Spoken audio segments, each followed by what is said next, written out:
OBC समाजाच्या विविध प्रलंबित मागण्या तातडीने मंजूर कराव्यात या मागणीसाठी ओबीसी अधिकार हक्क व संरक्षण परिषदेच्या नेतृत्वाखाली अकोल्याच्या जिल्हाधिकारी कार्यालयासमोर धरणे आंदोलन करण्यात आलं।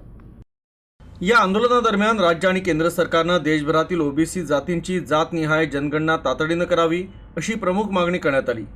तर शासनाने ओबीसी आरक्षण संरक्षणाच्या नावाखाली स्थापन केलेली उपसमिती तत्काळ बरखास्त करावी, 50% आरक्षणाची मर्यादा हटवून आरक्षण लागू करावं, मराठा समाजाला देण्यात आलेल्या सुमारे 58 लाख ओबीसी प्रमाणपत्राची फेर तपासणी करण्यात यावी, ओबीसी, अनुसूचित जाती आणि अनुसूचित जमाती यांच्यासाठी लागू असलेली 50% आरक्षणाची मर्यादा हटवून लोकसंख्येच्या प्रमाणात आरक्षण लागू करावं अशी मागणी लावून धरण्यात आली। तर राज्यातील ग्रामपंचायतींना प्रत्येक ओबीसींच्या जातनिहाय जनगणनेसाठी विशेष ठराव मंजूर करावा।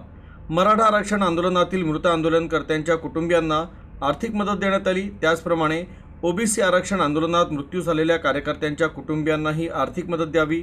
त्याचप्रमाणे ओबीसी आरक्षण आंदोलनादरम्यान कार्यकर्त्यांवर दाखल केलेले सर्व गुन्हे मागे घेण्यात यावे अशी ही मागणी आंदोलकांनी केली।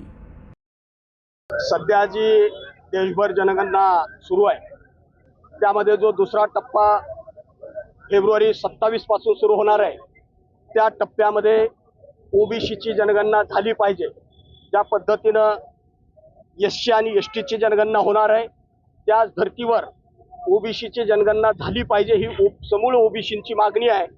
आणि केंद्रातल्या सरकारनं निवडणुकीच्या तोंडावर आम्ही ओबीसीची जनगणना करू अशी त्या ठिकाणी घोषणा केली होती, आश्वासन दिलं होतं केंद्र सरकारला।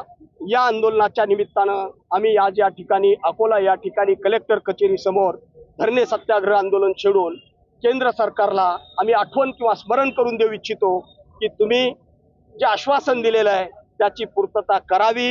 एव्हाना या देशातला या राज्यातला ओबीसी खवळून उठल्याशिवाय स्वस्थ बसणार नाही।